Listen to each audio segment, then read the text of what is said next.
Speeding. Speeding. Speeding. 5, 4, 3, 2, 1. The world is changing faster than ever. What used to take decades is now taking years or even months. What you see right now is the illusion that people have had for many decades about the workplace being this secure place to work the rest of your life. For the first time in the history of our nation, our children will not do as well as us. We've seen our friends get laid off. We've been laid off. We've had our pay cut. People are overworked and underpaid. They seem to have less time and less freedom. They live under constant pressure. This is going to be forced. And so even if your employer loves you, they may have to cut you. There's something wrong that on Monday morning, the heart attack rate increases by 35%. Technology is accelerating, job security is declining. It just doesn't seem like the old models of making a living are as reliable as they used to be.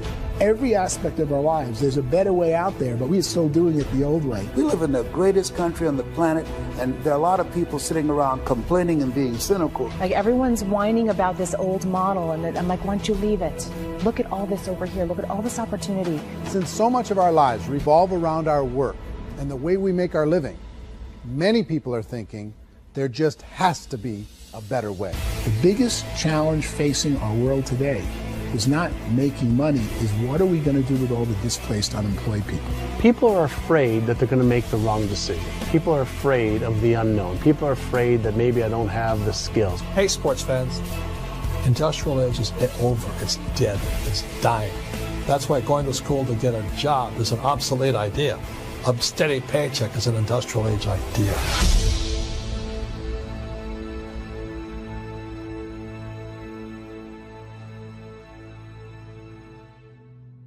It's the search for answers that has brought us here together today. My name is Eric Worre, and for almost 30 years I've been an entrepreneur, struggling at times, but ultimately succeeding. As a best-selling author, speaker, and business owner, I've spent my entire career helping millions of people around the world to become entrepreneurs. And I believe strongly that there is, in fact, a better way when it comes to how we make a living. The career landscape has changed dramatically, and many are still working in a model that is completely out of date. What worked for previous generations isn't working as well for people today. In this film, we're going to explore 3 important questions. First, what's really going on in our working world today? Second, in this new economy, is it better to become an entrepreneur, or is it safer to work for someone else? And third, if a person decides to become an entrepreneur and start their own business, how can they do it without taking on massive risk? To help in this journey, I've brought together some of the greatest experts and thought leaders in the field of entrepreneurship to share the real facts with you. My intention is to give you new information that will allow you to make choices that are not limited by an old, outdated model. Let's start by understanding what's going on in our working world today.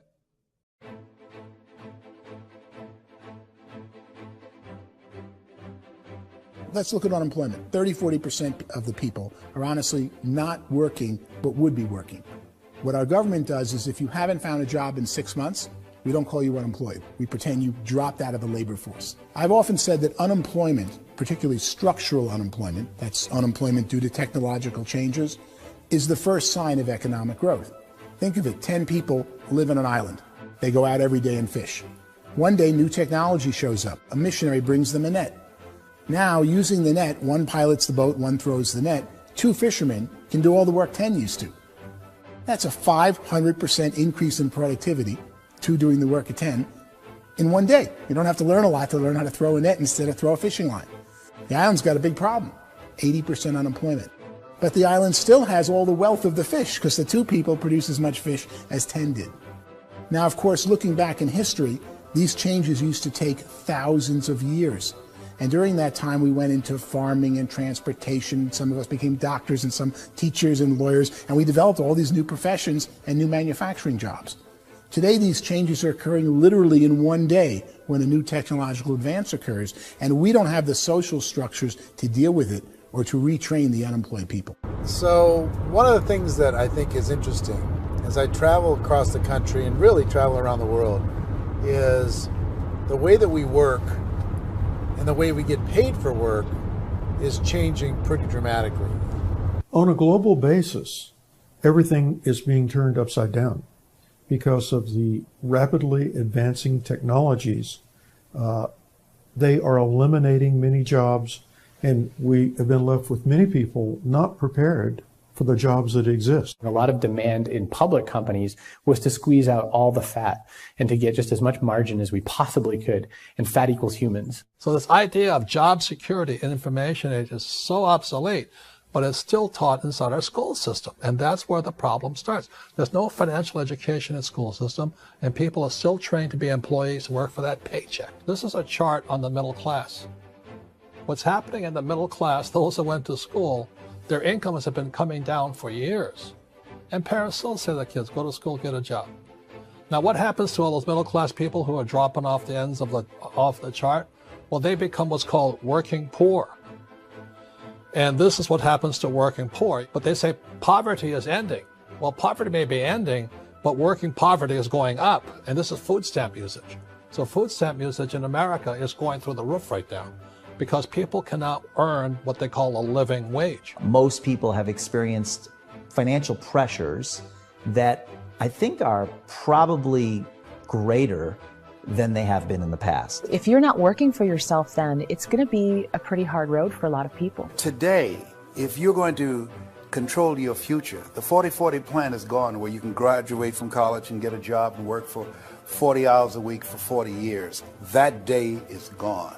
So some of these charts actually tell you what's going on.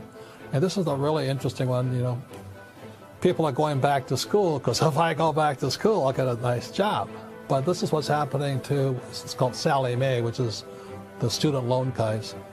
Student loan is going through the roof. It's now over $1 trillion, and student loan debt is worse than credit card debt. So when people stopped using credit card, the government got people into student loan debt. And the problem with student loan debt is you can never be forgiven. See, with credit card debt, you can declare bankruptcy and then all's forgiven. But student loan debt, you can declare bankruptcy, you still owe it. It's the worst of all debt. But this is the next picture. Look at this chart here. This is what's happening to wages of college graduates. It's going down. So you go to college, you rack up all this debt, but you earn less money. Now, that's not that intelligent. Average person who's been working a lifetime in America today is ending their lifetime at 65 with about $41,000 in assets. They earned just enough to survive. I think in the United States we have something like 17 trillion in debt. That's just the federal government debt. We got another 2 in municipal and in other, let's call it almost 20 trillion government. We've got 40 trillion in private debt. That comes up to close to 60 trillion. When you then add something we never had before, what you were talking about, when we look at the unfunded portion of Social Security and primarily Medicare, Medicaid, that, at the most conservative estimates from outside firms, Kleiner Perkins, 67 trillion and growing. That's more than all our other debt. There's less conservative estimates that say it's 84 trillion or higher. I added up conservatively $127 trillion in total debt. Debt is a financial drug. When you take it to excess, it's like taking a drug. Yeah, it makes you feel better, it enhances your performance, but at a huge cost, eventually it kills you. And so that's what happens. We keep doing more and more debt, and you get less and less results, just like a drug, until the debt gets so high that it crushes the whole system. That's where we're at, 8.2 times GDP. You know who I feel sorry for? I feel sorry for the person who dreads going to work, who is sick to their stomach on Monday morning, who hates their alarm clock, who gets a little glimmer of hope on a Wednesday because it's hump day and says, thank God it's Friday. And they live for those 2 days a week where they get to be themselves and they don't have to be around people they don't like, and they don't have to play the political game in the office, and they don't have to live this half life. The person that works 50 weeks a year just to be able to have the 2 weeks for vacation. And you know what happens to most of them? Nowadays, they don't have a vacation. They have a staycation. They have time off of work, but they don't get to go where they want to go because they're overextended. They've got all this debt. They got all this situation. They hate their alarm clock. They can't sleep until they're done. They have to spend most of their life in traffic. I feel sorry for that group of people because there's a better way. They just don't know it. I see this really interesting attempt at rugged individuality in a 6x8 rectangle. And I feel like you're all the same, except for the little push pins of the pictures. There's different pictures. Yours is named Jenny and his is named Sujara, but it's the same people. And this is how they are, and they're just like the zombies, and there's no joy in there, there's no fun. There's always like the wacky woman who decorates her cubicle, and that's the most she can do there. You got to give her credits, right? The wacky cubicle woman. The basis for their life is worry. I'm worried, you know, maybe I'll get fired. I'm worried maybe my company will go out of business. I'm worried I can't keep spinning the plates on paying the bills. I'm worried about how do I send my kids to college. I'm worried, what if the transmission of my car breaks? That's, you know, 2 or 3, I can't fix it. People live in a sea of worry, and it eats at them. Those signs that people held up during the Depression didn't say looking for gainful employment in a cubicle. It said looking for work. Work is what we're looking for. Job is just a unit of measurement. Work is what we're going after. It's time to look in the mirror and say, it's not the economy, it's my economy. It's my little world of where I am. I need to improve. I'm not going to wait for the economy to come back because, frankly, the economy is doing great in this country. So I'm here on Wall Street, the financial center of the universe, the financial capital of the world. This is where most people's money goes to at least be held for a time, right? With interest rates in banks being effectively zero, and many experts are predicting it's going to stay at zero for the next 10, 20, even 30 years, people feel like they don't have any choice but to put their future into equities, to put their future into the hands of other people on this stock market, and hope that the stock market goes up, hope that the stocks that their advisors pick or that they pick goes up. That's one way to go, I guess. It's my personal belief that if you put your future into the hands of yourself, in other words, you have earning power by yourself, I think you're a better investment than these guys. I think you controlling your future is a better option than handing over your retirement to these guys. The average household income in the United States is approximately $50,000 a year, what they call the middle class. To reach the top 25% of income earners, you need to earn at least $90,000 a year.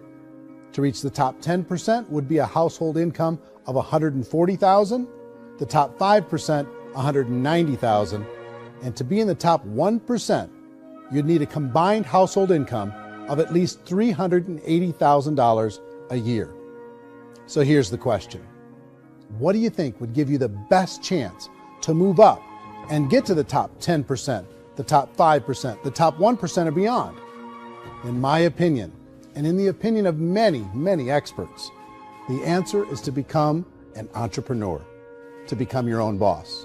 I think you have to be a business owner. I can't, the only time I ever say to someone it'd be great to be an employee is when they've already told me they've surrendered. I only tell people who are wounded spiritually that they should be an employee. And it's that feeling that you get when you pick up the backpack off the little Cub Scout and say, "Don't worry, little guy, we'll get you back to the camp."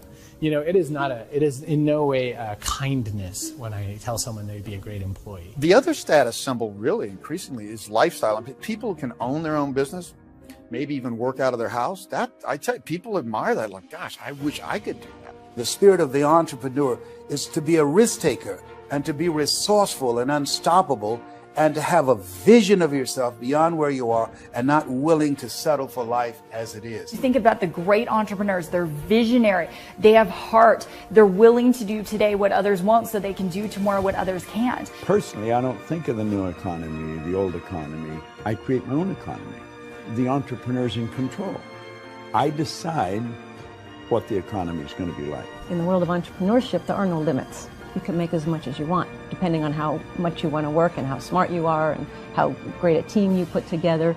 There's no more lifetime rewarding business than being an entrepreneur. Why in America, where anyone could be anything, would people want to give up their freedom and become effectively a modern-day slave, told shut up and be here every morning at 7:30, leave at 5:30, and do what I tell you? If people decide to become an entrepreneur and work for themselves, they have some traditional options, but they're riskier than you might think. Any kind of a retail business, retail build-outs, is extremely expensive. Even just these small little yogurt stores where they're putting little yogurt machines and you get all the different flavors, you're spending $200,000, $300,000, $400,000 to open a yogurt shop. I would love to buy a Dunkin' Donuts, but it's $500,000 or so to start. I don't quite have that just-in-case money. Risking lose it all, and most guys do 2 or 3 times, and even big guys like Branson, because I'm such a fan of his, half his companies don't work. If you make $1 million, your problems are going to go. If you make $1 billion, your problems are really going to go. Just the opposite. You and I know when you're making $1 million, you get $1 million responsibilities. You make $1 billion, you got 1,000 times $1 million responsibilities. And most people say, I'd love to be my own boss. 70% of Americans would love to be their own boss, according to recent polls. But they don't know how to get there. Because what are you going to do? One, you could buy an existing business. If somebody's selling an existing business, you have to ask why. Usually because it's probably hard. It's probably not making as much money as they hope. 2, they could buy a franchise. A little less risk, proven system, but it's expensive to be able to do that. 3, they could start something from scratch.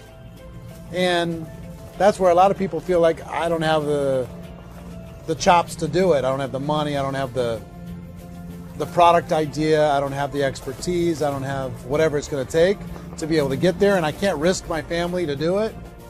So 4th, they could become an investor. A lot of people in this town invest to try and figure out a way, but you got to be pretty smart with that game too, right? Venture capitalists, who are the very best and most sophisticated in investing in new breakthrough businesses, make it on 1 out of 11. That means 10 out of 11 are mediocre or fail. Most of them fail. That's the risk there. An angel investor is lucky to get 1 out of 15 or 20. A business is a team sport. Like, I have to have accountants, I have to have engineers, I have to have system designers, I have to have sales, marketing, I have to have accounting, I have to have mission statements, I have to have legal and all that. The average Joe Schmo, even me, I go out there, I don't have the skills to put a business together. I think the bottom line for the 4 traditional options is they take money, sometimes a lot of it. They take expertise, and they take time. All of that adds up to just too much risk for most people. I bought a business from somebody else and it was a lot of work. And you start wondering, what did I just buy? Because I guess ultimately I own your email list and I just overpaid for it. People that start their own business, they spend a lot of money, they spend a lot of time, a lot of effort to get things started. And the more you invest on the upfront, the harder you typically work at it. I can tell you what the success rate is of a restaurant. What is it? They're crazy enough. About 90% of them fail. About 90%, in how quickly? Year or less. Wow. And if we're talking non-franchise, we're talking franchise, Sure. that's totally different. Yeah. But our students aren't getting franchise restaurants. You got to invest big money. Exactly. And with someone like McDonald's, you've had to work with the company for a long period of time, really know the Even have a chance at investing $1 million. have a chance, and it's a slim chance. What if there was a way that you had all the proven aspects, the comfort aspects, and you could still control your own life? What if there was both? In other words, you didn't have to create everything from scratch. You didn't have to be a super leader. All you had to do, what if there was a proven product already? You didn't have to create the product. And there's a proven system already, proven training already. Everything except an employer. That was the only thing that you didn't have. Do you think more people would be open to working for themselves in that environment?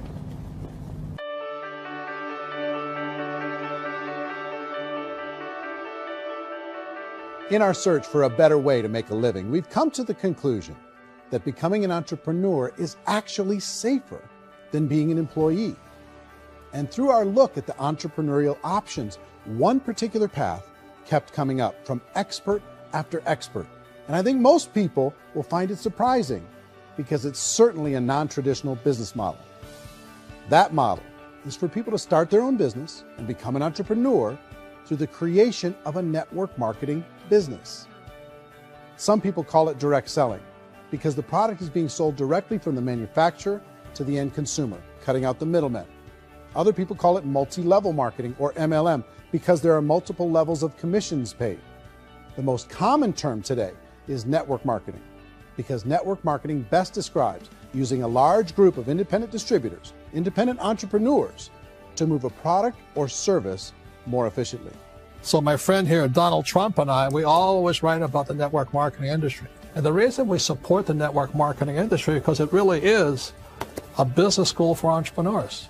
Because most people come out of school looking for a paycheck. Oh, that's terrible. I would go into network marketing like that.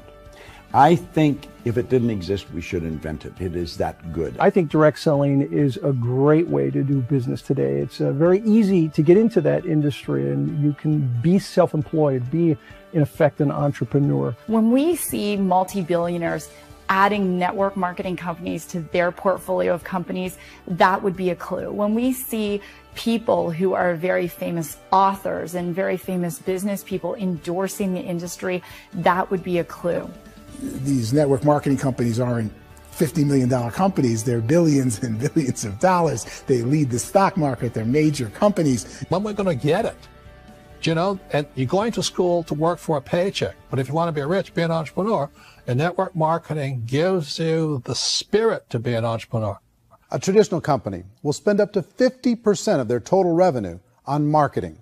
Network marketing companies use a different approach. Instead of having all that extensive marketing expense, they utilize a network of independent distributors to do the marketing for them. Now, why do they do this? First, because word-of-mouth advertising is so much more effective today than traditional media advertising. Second, some products need to be explained or demonstrated, and an independent salesperson can do that more effectively than an ad campaign. Third, it's completely efficient. The company only pays for the marketing of their product if a sale happens and not before. Imagine if Amazon allowed you to become an independent distributor and paid out 40% of its revenue to that distributor group. All you had to do as a distributor was recommend a product, and if a person bought it on Amazon, Amazon would take care of all the logistics, and you'd get paid for bringing the customer. Now imagine you got paid for every purchase that customer made for the rest of their lives. Well, Amazon doesn't offer this option, but network marketing companies do. 85% of all buying decisions in our society are made as a result of word of mouth or reputation. We're recommending things to each other all the time. You know, who's your dentist? Who's your doctor? Who's your lawyer? What detergent, are you using? What legal system are you using? What product are you using? We're talking to each other about the things that we love anyway. When you go into a big box retailer, you're lucky if the clerk looks you in the eye, much less gives you any detailed or accurate information about what you're purchasing. So of course, this personal information, this education coming from a friend, a neighbor, a relative, or even a stranger, but one who has experience with the product is extraordinarily valuable. As a matter of fact, network marketing can educate consumers probably better than any other form of marketing. It certainly can do better than advertising, because advertising usually has a certain hype to it, and you can only get limited information. So, network marketing trumps advertising. If you were a typical sales company and you wanted to sell $1 million a month worth of product, you might go find 100 superstar salespeople. The quota would be $10,000 a month. So network marketing as a distribution system just flips the numbers. So we use 10,000 happy, raving fans of a particular product, and we don't concern ourselves so much with how much product each one of them individually sells. If they sell just $100 or $200 a month, and there's 10,000 of them, you're selling $1 million to $2 million a month worth of product. And that's the best way I can explain how network marketing works. This is the marketing arm of the company. There's not money being wasted on bricks and mortar. There's not money being wasted on inventory that's sitting stagnant somewhere. There's not of employees standing around that don't have customers. These are people that are going to connect with customers. These companies allow people to become independent distributors for extremely low cost and with no minimum time or sales quota. Essentially, they own their own business and can provide as much or as little sales as they choose. In other words, the distributor gets all the benefits of traditional business ownership without the risk. The advantage of network marketing is the ease of entry, the low risk, and the low startup cost, because almost everything else has very high risk. You can get in for a minimal investment. You're buying into a system that's already been proven, products or services that have been proven to work. The keys to network marketing is providing an opportunity for the masses to get involved, providing an opportunity for the average person who doesn't have the resources to start their own business. All of this so far is fairly straightforward, but network marketing offers another benefit, and it's this benefit that makes it so interesting for entrepreneurs. Network marketing allows a distributor to build their own network of other distributors and then compensates them on the sales created by that entire group. Direct selling is, at its base, very simple. It's the sale of a product or service to an individual on a face-to-face, one-on-one basis, just the way we're talking right now. But there's an important element as well, and that's the offering in conjunction with that sale of product, the offering of an opportunity for someone to make something of themselves. No matter what your social status is, no matter what language that you speak, I mean, look how many unbelievable people are becoming successful to speak every kind of language out there. What an awesome gift to give the world. Instead of having to work your way up in a system and prove that you could be a sales manager, they just decided everybody can be a sales manager. Everybody gets to build a sales team from day one. And so what that brought into the system of growth as a direct selling company is the concept of compounding or geometric progression. Because now you can actually grow a sales force very quickly because everybody is enrolling people in their own sales force. People who are like, oh, this is weird, I'm building a sales team, or what do you think you do at a regular company? How do you think a regular company works? Network marketing is the only industry that doesn't say your past determines your future. It looks at your past and says, okay, now what can we train you to do so you can have a great future? Every other employer out there wants to exploit you for what you already know, not teach you something new. Network marketing has the potential to save the United States and the world because it's going to teach people not to be employees, but to be entrepreneurs.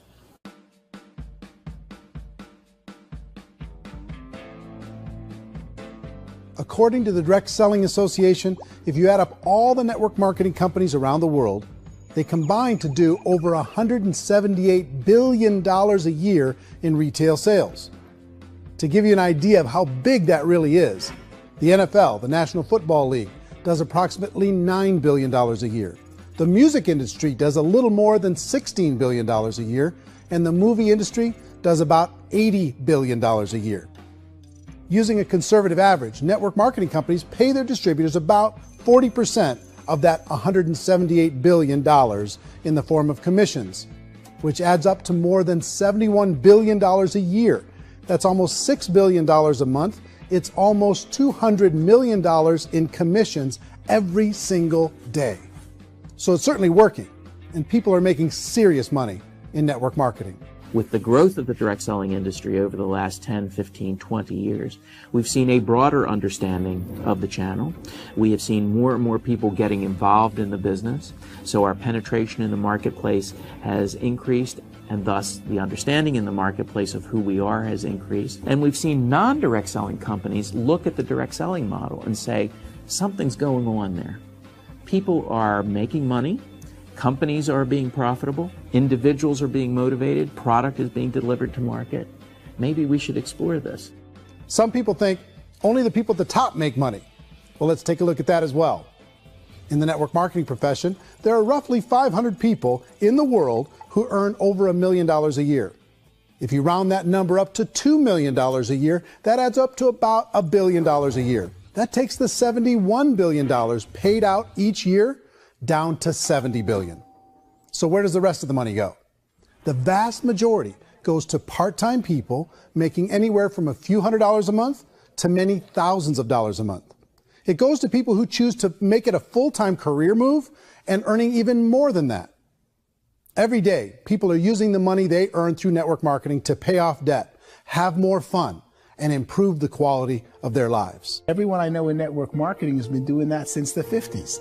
They go to work when they want to go to work. They stop working when they want to take time with their children to have a leisurely breakfast and discuss issues and drive them to school. They go back to work when they get home, wherever they're working out of. The biggest thing that I've seen is people that have become much happier in their life. MLM has probably made more millionaires of more people in more countries, and I've spoken to them in 67 countries, than any other single form of business, starting from nothing. If they have a choice between working a job for the next 10 years or working a network marketing business for the next 10 years, the result of working the network marketing business will be better. A lot of people within the industry go on and make this a career and do extremely well at it. Network marketing has been nothing but good for everyone I know that's been involved with it because they did it seriously and they played full out and they've been very successful. It's been a constant barrage of success stories and people showing off stuff that they got as a result of it. How many people are involved? Approximately 16 million Americans and 96 million people around the world are currently participating in network marketing. And in a recent poll, 82% of those people report a good, very good, or excellent experience with network marketing. So people are happy.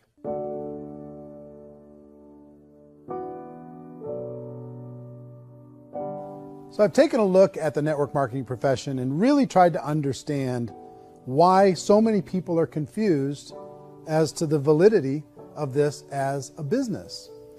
One is this pyramid shape. People get really messed up with this pyramid. Oh, it's one of those pyramid things. So I just think there are a lot of haters out there who really don't understand the industry and say, oh, it's a get-rich-quick scheme. It's a pyramid. Well, corporate America is a pyramid scheme. You know what I mean? It goes like this. You have thousands of MBAs, let's say working for Ford or General Motors or Coca-Cola. If all these MBAs are all trying to get to here, that's a pyramid. Only one guy's going to make it. Every 10 years, one's going to make it. Whereas you look at network marketing, it's like this. So you're here, and your job is to develop other CEOs coming up behind you. So it's an inverse pyramid. In network marketing, it's a very simple concept. If you sell product, you get paid. It is paid based on production. There is no first mover's advantage. There is no investment component where the more somebody spends, the more they're entitled to make. So the two are polar opposites of each other. It doesn't matter what shape the company is or the compensation plan is shaped, whether it's a circle or a pyramid or a triangle or a trapezoid, it doesn't matter. If compensation is coming primarily from recruitment, then you've got a problem. On the other hand, if an operation is basing their compensation to participants on the basis of sales, even when those sales are generated by people you've recruited, well, then you're a perfectly legitimate enterprise. That's the legal test, it's the practical test. Another issue that's been true in the past that is no longer true now is people used to be in network marketing loaded up with products that they couldn't sell and they ended up a loser. They ended up with a bunch of product in their garage, they ended up with a bunch of products sitting in their kitchen shelves or whatever, and they thought they could sell it and then they weren't willing to or able to sell it and they ended up with a bunch of stuff and they were bitter about it. There was this thing called front loading where you had to buy if you bought $25,000 worth of product, you got better commissions and all this. Today, it's almost all done by computer. It's direct mail, comes from a warehouse somewhere else. You don't have to have all this inventory. You don't have to stock up. It's a paperless world now. Most of it's done online. You have a back office. It really works. And I mean, the technology has changed everything. Third issue is people start talking about 99% of people in network marketing don't make any money. Well, we've talked about that over the course of this journey together. Almost $200 million a day is being paid out to network marketing distributors around the world. The naysayers, the people who say that it doesn't work, are usually the ones who just don't know how to make it work for themselves. And so they're giving you an opinion, and I tell people, don't confuse people's opinions with expertise, because opinions are free. And don't confuse sincerity with the truth, because people can be sincerely wrong. But here's the reality inside of network marketing. The vast majority of people that get involved in network marketing just become customers, and they get involved to be able to purchase product at a lower price. If you take Costco as an example, if a person goes into Costco and gets a membership to Costco so they can get a lower price on the product, we don't call that person a loser because they have a bunch of product that they walked out with with a smile on their face. Yet when some people want to take a look at network marketing, they say, well, those people, they're just using the product and they aren't earning an income, so they must be a loser. They're not a loser, they're a happy customer. That's the vast majority of people that are involved in network marketing. Now, a smaller percentage of those people decide to go build a business. They earn $300 a month, $500 a month, $1,000, $2,000. That's the bulk of earnings in network marketing. And then there's the few that really decide to take it serious, really decide to build a large network, really work to make that network very, very productive. And those people make huge amounts of money and there's no cap. What I do as an outside economist, just somebody looking at this industry like any other industry I speak and say, look, what's the realities of this? 1% do incredibly well.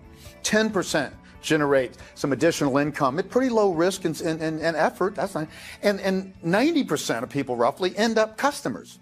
One thing that I think is real when it comes to people's perceptions about network marketing is people put this, and distributors, I think, involved in network marketing have some responsibility for this. They have sometimes unrealistic claims about the product or about the income. Most people who become distributors, they want the money, they want to be successful, but they don't have the skills. They don't know what to do. And when people don't know what to do and they're in a new business, they're scared. And when they're scared, they panic and desperation kind of sets in. So they think everyone they talk to has to get in. So if I talk to you and you say, well, no, I don't have time to do that, they're like, no, I need you. You have to do this or I won't be successful. So I start clawing on you. I start that desperation. So then I start making claims about the product, which are not appropriate, probably not even true. Or I start saying, oh, let me show you how you can make all this money and you don't have to do anything, Eric. And so you just totally misrepresent the opportunity, and you're clingy with people because you think you need everybody to be successful, and you don't. You know, one of the messages that I try to deliver most forcefully to companies as well as salespeople in direct selling is that you don't have to overpromise. The reality is in network marketing, there's a lot of hard work involved. There's a lot of effort. You're going to have to develop yourself. It's a business like anything else. It's going to take some time, but in my opinion, it's better.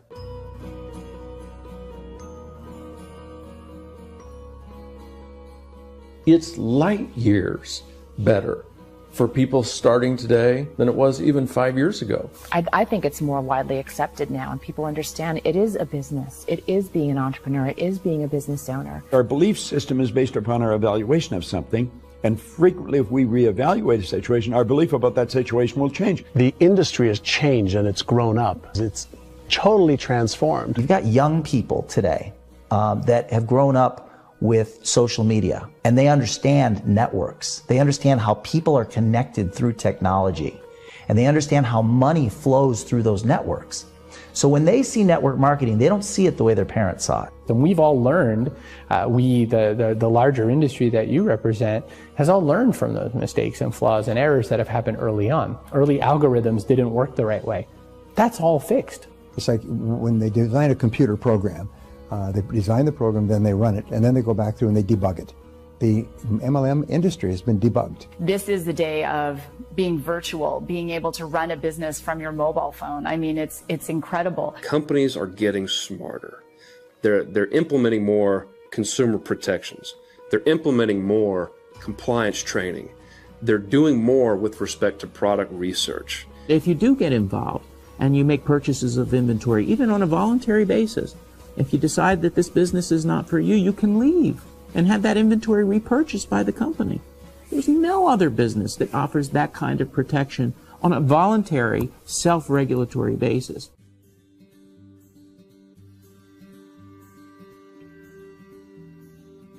If you decide to look further into a network marketing business in order to generate more cash flow for your family, I would recommend reviewing the following 4 elements. First is the product or service. And on the product or service, I would ask 5 important questions. 1, do you like it? Is it something you would feel comfortable sharing with others? 2, is there a recognized need in the marketplace? It's hard to create a need if one isn't naturally there. 3rd, does the product meet that need? Does it solve a legitimate problem for consumers? And 4th, is it priced to sell? Can it compete in the marketplace? And fifth, is it priced for profit? Is there enough margin for the company and the distributor to be able to generate income for the long term? If you can answer the questions on the product to your satisfaction, the next element to consider is the company itself. Is it well run? Do you believe in the founders or the management team? Do you feel they have what it takes to go all the way? See, it doesn't matter how good the product is if the management can't take care of the company. Good management can change with the times. They can handle adversity. They can make good decisions. Make sure you choose a company that can serve you for a long time. The third element to consider is the compensation plan. And with that, there are three important things to look at. First, a brand new person needs to be able to generate some money fairly quickly. It may be an obvious reason, but you can probably imagine the ripple effect of a distributor getting involved and having even a small victory fast. That can only help with the overall success of the organization. Second, a person should be able to develop a moderate part-time income in a reasonable period of time. As they develop their network and as their sales grow, they should be able to enjoy more benefits. And third, for the people who are really serious, for those who decide to really go pro in the network marketing profession, there should be the possibility to make a serious full-time income if they work hard and are committed to developing their skills. If you're comfortable with the product, the company, and the compensation plan, the last thing you should look at is the support that will be made available to you. Does the company have a website? Does it have a solid online reporting tool? Do they have comprehensive training available? Do they host events to help you build your business? If you decide to do this, what kind of a support system can you plug into? Choosing a network marketing company is a personal decision. But evaluating the four elements of product, company, compensation plan, and support is a great place to start. Is the company promising that you're going to get rich quick or that you can make a lot of money without a lot of effort? That's a red flag. Is there a product that you really believe in that you think can be sold? Or are you being told by salespeople or the person who's trying to recruit you or by the company itself that don't worry about the product, all you have to do is recruit other people into the business? Red flag, warning sign. If you're hearing that, take a second or even a third look. Get to know the customers, the products, the business, have some success, and see where the opportunities might take you to move up in the organization. You want to find out how concerned are they about my education, my training, and my development? Is there a space for me to grow? Most important question. Learn everything that you can about the product. Make sure it's something that you believe in, and learn everything you can about the industry and work that system. You have to be very passionate about whatever that company is doing. I would get involved. You can always test drive anything, you know, the product, the service, the community, and then lean into it a bit. If it feels good, then lean into it a lot. Behind me is the Lincoln Memorial. And this is a place where Martin Luther King Jr. had his famous "I Have a Dream" speech. And at that speech, he talked about his dream for equality for everyone around the world, and that's a noble dream. But I think more people need to remember what it was like when they were kids and the dream was still alive in them. Before it got beaten out of them by reality, by this paycheck, by these responsibilities, and by having to live for this job to pay the bills. I think people need to remember that, go back to that. Once they know that there's a better way, I think their future is going to be much brighter. They can live a better life.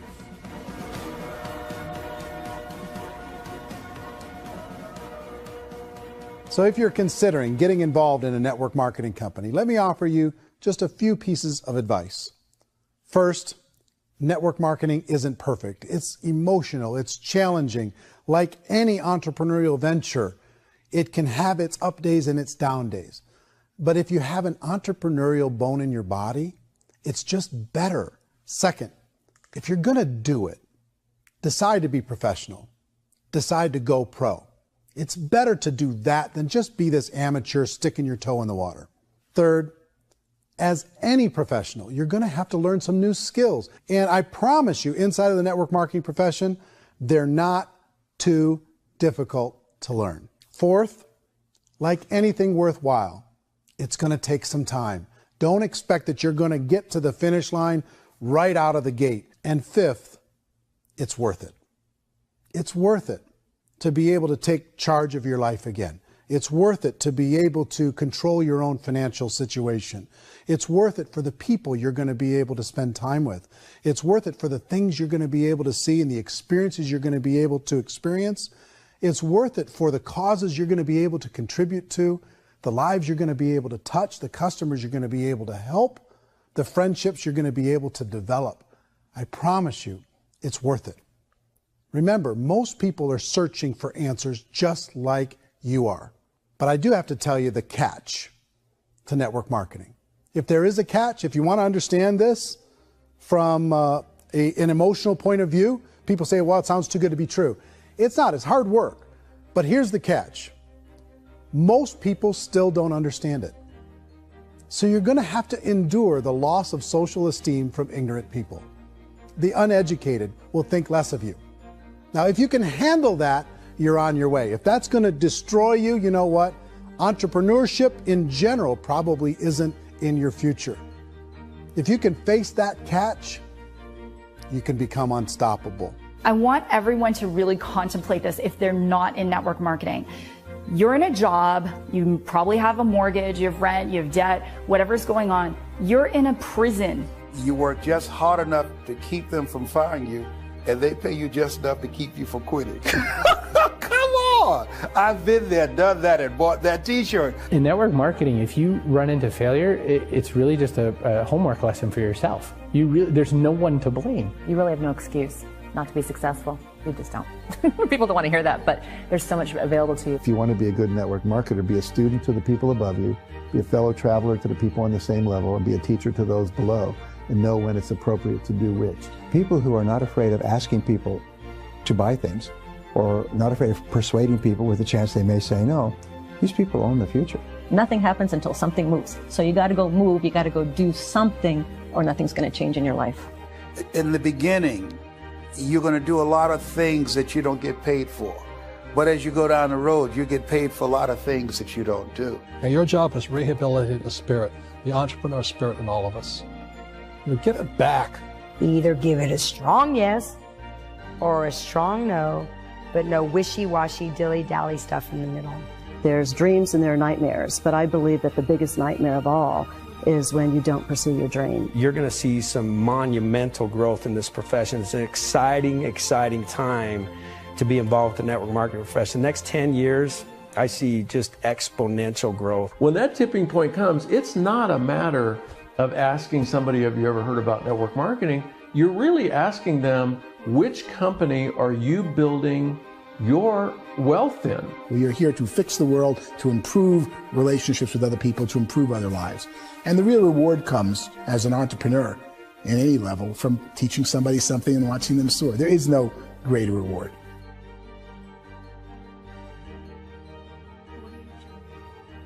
Life's too short to spend it living someone else's dream instead of your own. It's too short to spend it living at a fraction of your potential. Can being an entrepreneur be a challenge at times? Sure. But here's what you get in exchange. It can be yours. Something that you built, something that you created, something that you made happen. This balloon represents your dream. It represents entrepreneurship. My wish for all of you is that you would reach out and grab it. The choice is up to you.